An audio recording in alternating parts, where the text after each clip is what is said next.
உலகம் முழுவதிலும் உள்ள கிறிஸ்தவர்கள் இயேசு கிறிஸ்து பிறந்ததை நினைவுகூரும் வகையில் 1 மாத காலம் கிறிஸ்துமஸ் விழாவை கொண்டாடி மகிழ்கின்றனர். அந்த வகையில் நாகை மாவட்டம் வேளாங்கண்ணியில் பேராலயம் சார்பில் கிறிஸ்து பிறப்பு பெருவிழா வெகு விமர்சையாக கொண்டாடப்பட்டது. பேராலய அதிபர் இருதயராஜ், பங்கு தந்தை அற்புதராஜ் ஆகியோர் தலைமையில் கலை நிகழ்ச்சிகளுடன் களை கட்டிய கிறிஸ்துமஸ் விழாவில் பாதிரியார்கள், கன்னியாஸ்திரிகள் மற்றும் பேராலயத்தில் பணிபுரியும் ஊழியர்கள், தன்னார்வல தொண்டர்கள் இதில் 1000க்கும் மேற்பட்டோர் கலந்து கொண்டனர்.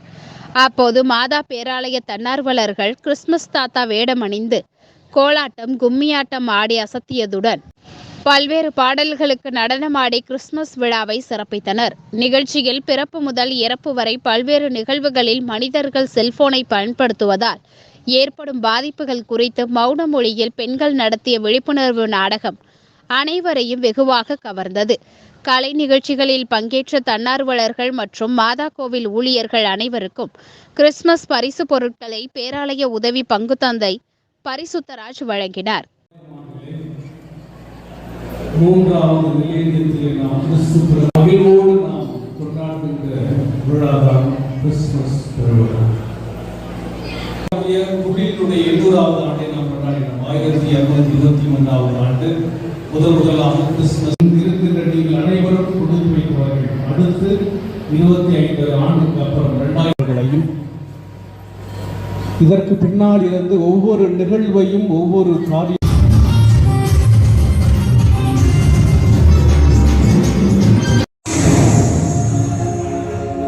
அஞ்சாதே, இதோ எல்லா மக்களுக்கும் பெரும் மகிழ்ச்சியூட்டும் நற்செய்தியை உங்களுக்கு அறிவிக்கிறேன். இன்று ஆண்டவராகிய மெசியாயும் மீட்பர் உங்களுக்காக தாவீதின் ஊரில் பிறந்திருக்கிறார். குழந்தையை துணிகளில் சுற்றி தீவன தொட்டியில் கிடத்திருப்பதை காண்பீர்கள். இதுவே உங்களுக்கு அடையாளம். குழந்தையும் கண்டார்கள். பின்பு அந்த குழந்தையை பற்றி தங்களுக்கு சொல்லப்பட்ட செய்தியை தெரிவித்தார்கள். அதை கேட்ட மக்கள் அனைவரும் வியப்புற்றார்கள். ஆனால் மரியா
Thank you.